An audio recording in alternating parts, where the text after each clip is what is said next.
자, 여러분 안녕하세요. 범죄예방론 이제 저 7주차 강의에 들어왔습니다. 자, 오늘은 다룰 분량은 적어 보일지 몰라도 그 현대 범죄학계에서 가장 치열하게 논쟁이 벌어지는 아주 깊이 있고 무거운 주제입니다. 지난 시간에 평가의 방법 파트를 계속해서 진행을 할 텐데요. 지난 시간 우리가 이제 그 범죄 예방 평가의 황금 기준, 골드 스탠다드라면서 극찬했던 무작위 통제 시험, 즉 실험 설계가 현실 세계에서 얼마나 처참하게 깨지고 한계에 부딪히는지 그 민낯을 낱낱이 파헤쳐 볼 것이기 때문입니다. 자, 이제 지역사회 실험의 근본적 불가능성에 대해서 이제 볼 텐데요. 실험 설계가 범죄 예방 분야에서 겪는 가장 첫 번째 시련은 바로 우리의 연구 대상 그 자체에서 출발을 하게 됩니다. 자, 의학자들이 이제 그 신약을 개발할 때 개인, 환자를 대상으로 실험을 합니다.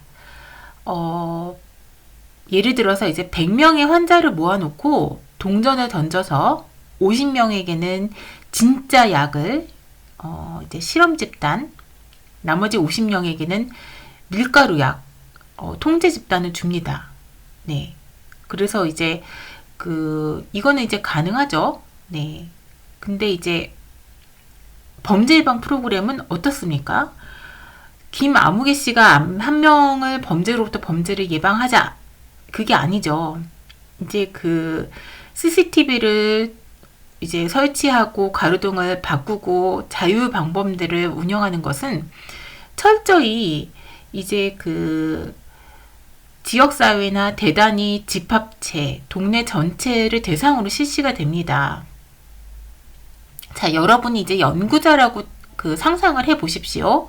대한민국에 있는 수천 개의 동네를 모아놓고 제비뽑기를 해서 A 동네는 범죄 예방 예산 10억 투입, B 동네는 비교를 위해서 아무것도 안 하고 1년간 방치.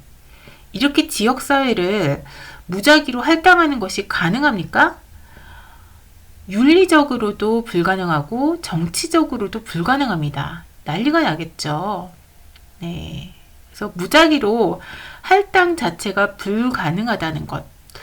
이것이 실험 설계의 첫 번째 철벽입니다.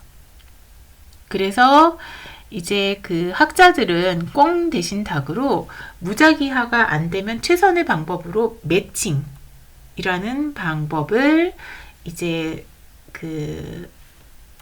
사용을 하게 됩니다. 그래서 이제 실험할 A 동네와 그 인구수, 소득 수준,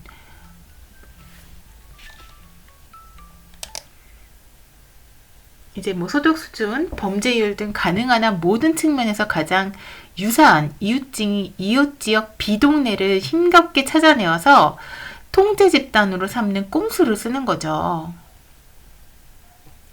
네. 자, 하지만 이런 매칭이라는 꼼수마저도 완벽한 해결책이 되지는 못합니다. 우리가 아무리 통계청 자료를 이제 뒤져서 A 동네와 판박이처럼 똑같은 B 동네를 한번 찾아냈다고 한번 칩시다. 그러나 이 매칭이 두 지역이 완벽하게 비교 가능하다라는 사실을 100% 보증해 주지는 못합니다. 왜냐하면 우리가 통계로 잡을 수 없는 미세한 차이들, 예를 들어서 그 동네 파출소장의 그 열정, 네, 그 다음에 지역 소민의 숨겨진 갈등 같은 것들은 매칭할 수 없기 때문입니다. 이제 더욱더 절망적인 것은 100번 양보해서 기적적으로 무작위 할당을 했거나 훌륭한 매칭이 되었다고 하더라도 뭐 실제 실험 지역과 통제 지역에 작용하는 다른 외부 요인의 영향을 완전히 배제할 방법이 없다는 것입니다. 실험실 안에 쥐들은 이제 섭씨 24도, 습도 50도의 똑같은 통제된 환경에서 밥을 먹습니다. 하지만 동네는 어떻습니까? 실험하는 기간 동안에 A 동네 근처에 갑자기 대형마트 뭐 이런 게 들어서서 유동 인구가 폭증할 수도 있고요. B 동네에 갑자기 뭐 어마무시한 연쇄살인 사건이 터져서 경찰력이 대거 투입될 수도 있습니다.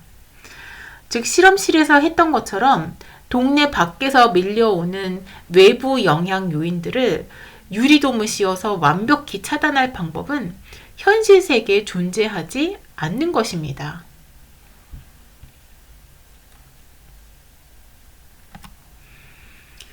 그래서 이제 외적 타당성이 위협이 될 수가 있는 거죠. 인간과 지역은 너무나 다양한 것입니다. 이런 주 문제점들이 이제 다양하게 모여서 외적 타당성의 위협을 만들어내게 됩니다. 자, 쉽게 말해서 우리 동네에서 성공한 대책이 저 동네에서도 통할까에 대한 의구심입니다. 자, 대처 방안 프로그램을 실시할 때 우리는 로봇이 아닌 사람과 사회를 다루게 됩니다. 자, 대처 방안에 참여하는 개인이나 집단은 장소마다 천차만별입니다. 자, 예를 들어서 서울 강남의 상인연합회와 시골 마을의 이장님 단체는 그 성격과 조직력이 완전히 다릅니다. 참여 수준이 곧 질적 수준을 결정하게 됩니다. 그래서 똑같은 이웃 감시 프로그램 매뉴얼을 줘도 매일 밤 손전등을 들고 열정적으로 순찰하는 동네와 한 달에 한 번 사진만 찍고 마는 동네는 프로그램의 결과가 극과 극으로 갈리게 됩니다. 따라서 이제 장소, 범죄 유형, 피해자, 범죄자의 특성이 똑같은 지역은 지구상에 단 한 곳도 없습니다. 실험실과는 전혀 다른 거죠. 결론적으로 지역사회가 가진 뭐 이런 무수한 고유한 차이들이 프로그램의 성과에 막대한 영향을 미치고 있기 때문에 한 곳에서 뭐 실험 성공 결과를 다른 곳으로 함부로 일반화할 수 없다는 치명적인 위협이 발생을 하게 됩니다.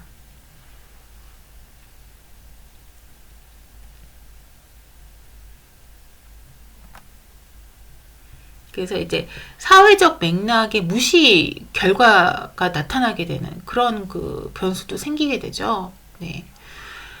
방금 말씀드린 내용을 이제 학술적으로 정리하자면 이렇습니다. 외적 타당성의 근원적 문제는 결국 실험 설계가 프로그램이 실시되는 사회적 맥락, 소셜 컨텍스트를 깡그리 무시한다라는 사실에 있습니다. 네, 실험 설계는 오로지 X, 프로그램의 투입과 그 다음에 Y, 범죄 감소라는 수학적 변수에만 집착하게 됩니다. 이거는 하나의 공식이잖아요. 근데 그 동네의 문화, 역사, 주민 간의 끈끈한 유대감과 같은 맥락은 숫자로 표현되지 않으니까 무시해버리게 되는 그런 결과가 나타나게 되는 거죠. 제가 그때 이제 한번 예를 들어서 설명드렸죠. 제로 톨러런스 폴리싱, 무관용 경찰 활동이 미국 뉴욕에서는 굉장히 성공적인 경찰 활동으로 평가를 받고 굉장히 가시적인 성과를 많이 냈다고 말씀을 드렸었죠. 예. 근데 이게 실제로 영국에서 도입이 돼서 영국에서 실시를 했더니 의외로 가시적인 성과로 이어지지 않고 오히려 주민들의 반발로 이어졌다고 말씀을 드렸잖아요. 이게 영국의 문화, 경찰에 대한 영국의 문화와 역사, 주민들의 끈끈한 유대감과는 이게 맞지 않았던 거예요. 예, 영국에서는 경찰에 대한 자부심, 긍지, 경찰의 역사가 미국의 경찰의 역사, 자부심, 긍지와는 맞지 않았던 거죠. 그래서 경찰이 어느 날 갑자기 돌변을 해서 경범죄에 대한 집중적인 단속을 하고 이제 딱지를 끊고 단속하고 단속 위주의 경찰로 이제 돌변하는 것에 대해서 주민들의 거부감이 굉장히 심했던 거죠. 예, 그래서 미국에서는 제로 톨러런스 폴리싱으로 굉장히 효과를 많이 보고 그것이 나중에는 경범죄 단속이 나중에는 중범죄 감소까지도 굉장히 효과적인 결과를 보았던 반면에 미국에서는, 아니, 영국에서는 이것이 굉장히 효과적이지 않았다라는 그런 그 정반대의 결과. 그래서 이제 이 프로그램이 미국에서는 굉장히 성공적이었지만 영국에서는 완전한 실패작으로 나타났다라는 것을 이제 알 수 있었다라는 거죠. 네. 그래서 여러분 이 차이를 단순히 제비뽑기, 무작위 배치나 통계적 매칭으로 지워버릴 수 있습니까? 절대 없습니다. 그렇다면 대안은 무엇일까요? 자, 이제 마지막 줄에 나옵니다. 결국 결과만 보는 영향평가와 병행해서 그 동네 안에서 도대체 무슨 일이 일어났는지 현미경처럼 들여다보는 철저한 과정평가를 반드시 함께 해야만 합니다. 이것이 첫 번째 결론이라고 부를 수 있겠습니다. 영향평가와 과정평가를 같이 해야만 한다. 네. 네. 그래서 섣부른 사용 선고, 실험 설계의 오만이라고 볼 수 있겠습니다. 실험 설계에 지나치게 의존할 때 발생하는 또 다른 끔찍한 문제는 바로 결론을 너무 쉽게, 섣부르게 내린다는 것입니다. 그래서 엄격하게 매칭된 통제 집단을 두고 1년간 평가를 했습니다. 결과가 부정적으로 나왔습니다. 범죄율이 1%도 안 떨어졌어요. 실험 설계 연구자들은 보고서에 이렇게 씁니다. 자, 이 예방 프로그램은 효과가 전혀 없음. 폐기 요망. 쾅. 사용 선고를 내려버리죠. 하지만 여러분, 부정적 평가가 나온 진짜 이유를 따져보시겠습니까? 프로그램의 논리 자체가 아주 틀렸을 수도 있겠지만 아주 높은 확률로 현장 집행이 부실했거나, 예를 들어 예산 부족했거나, 애초에 문제를 잘못 진단했거나, 엉뚱한 사람들을 대상으로 삼았거나, 심지어 프로그램에 반발한 지역 주민이 협조를 거부했기 때문일 수도 있겠습니다. 그래서 이런 경우에 아무리 실험 설계의 공식을 엄격하게 지켰다고 하더라도 효과는 당연히 나타나지 않겠죠. 그런데 연구자는 이런 상황이나 맥락은 무시한 채 대처 방안 자체가 실패했다라고 성급히 선언해버리게 됩니다. 만약 그 대처 방안이 주민 협조가 잘 되는 다른 지역에서 제대로 실시가 되었다면 엄청난 성공을 거둘 수 있었던 명작일지도 모른대 말입니다. 그래서 위대한 정책 하나가 억울하게 휴지통으로 들어가게 되는 그런 순간이 될 수도 있는 것입니다. 자, 그래서 주객이 전도가 되는 그런 상황이 발생할 수도 있는 것입니다. 그래서 주객이 전도, 방법론이 프로그램을 이끄는 상황이, 그런 상황이 발생하게 되는 것입니다. 안타깝게도 현대 범죄 예방 연구계에는 주객이 전도되는 현상이 종종 발생하게 됩니다. 엄격한 실험 설계를 맹신하다 보니 이론, 시오리가 아니라 방법론이 이 전체 프로그램을 질질 끌고 가는 경향이 만연해 있습니다. 쉽게 말해 꼬리가 개를 흔드는 꼴입니다. 범죄 예방은 본디 왜 범죄가 일어나는가 라는 깊은 배경 이론에서 출발하여 해결책을 도출해야 됩니다. 근데 요새 연구자들은 어떻게 하면 논문 쓰기 좋게 통제 집단을 완벽하게 나눌 수 있을까? 여기에만 혈안이 되어 있습니다. 배경 이론이 주도적 역할을 하지 못한 채 실험하기 좋은 만만한 프로그램만 선택해서 돌리는 겁니다. 심지어 어떤 촌극이 벌어지는지 아십니까? 정말 완벽하고 훌륭한 실험 설계, 무작위 통제 이런 것들을 세팅해 놓고 프로그램을 돌렸는데 효과가 없습니다. 그런데 알고 보니까 애초부터 그 프로그램이 범죄를 줄일 수 있을 거라는 이론적 근거, 원인과 결과의 연결고리가 단 하나도 없는, 시작부터 말이 안 되는 엉터리 프로그램이었던 경우도 허다합니다. 완벽한 도마와 칼을 준비해 놓고 정작 요리할 식재료는 썩은 것을 올려놓은 셈이죠.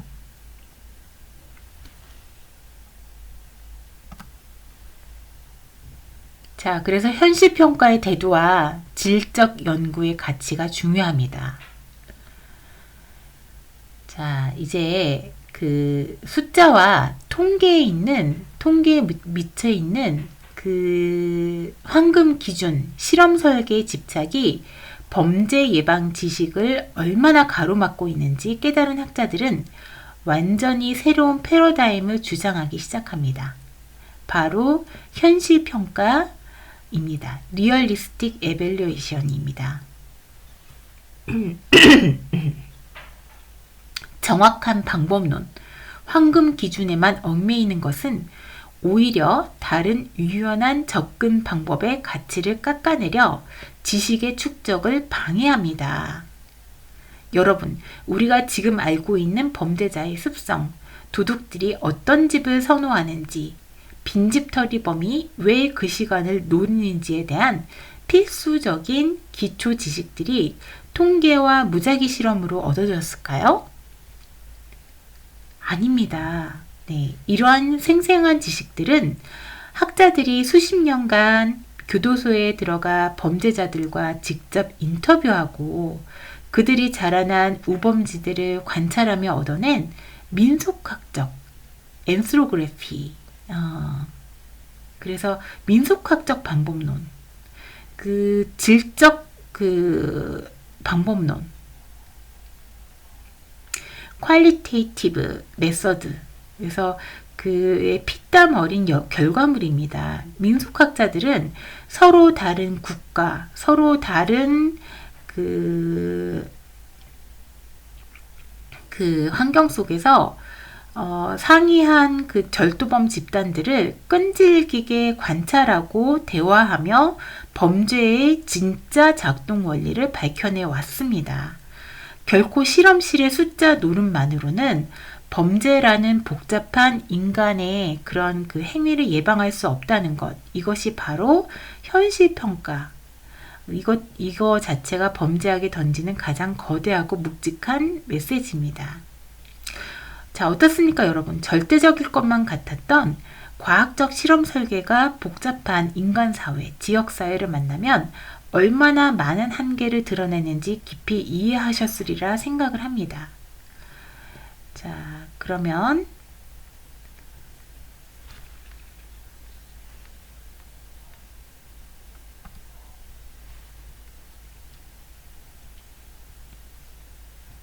자, 민속학자들의 현장 연구를 이제 극찬을 했었죠. 자, 그럼 이런 현장 중심의 그 질적 연구가 범죄 예방에서 왜 그토록 중요할까요? 이것은 이제 단순한 이치입니다. 우리가 주택 침입 그 절도를 막고 싶다고 가정을 해 봅시다.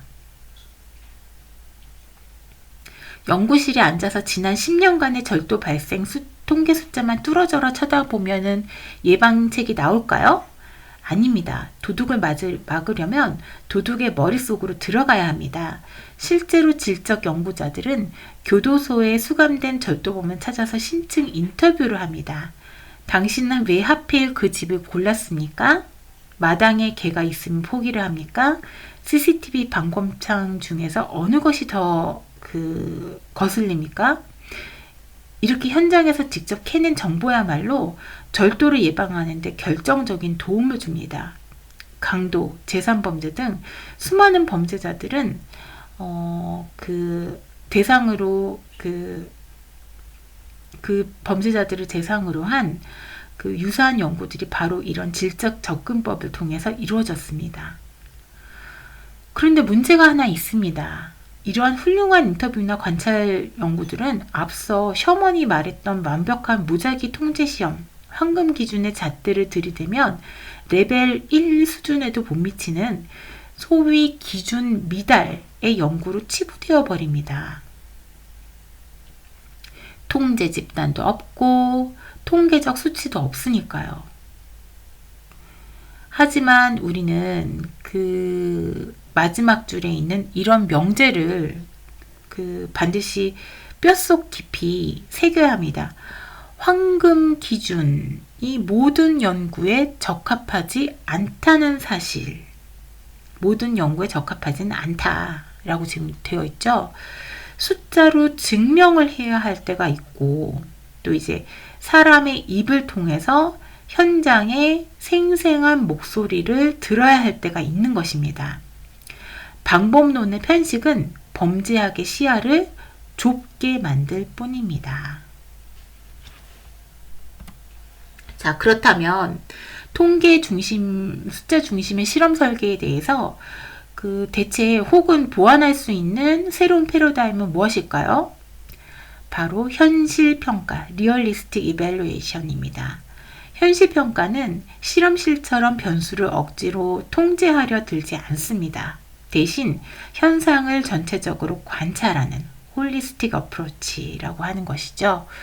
그래서 그것을 강조하고 있습니다. 동네의 역사, 주민들의 성향, 범죄의 유형까지 있는 대로 그대로의 그 숲을 바라보는 것입니다. 자, 여기서 이제 중요한 핵심 키워드 두 가지가 나오는데요. 기제와 상황입니다. 메커니즘과 상황, 컨텍스트입니다. 자, 기제라는 것은, 메커니즘은 프로그램에 무엇이 그것을 효과적으로 만드는가에 대한 것을 이제 이해하는 것입니다.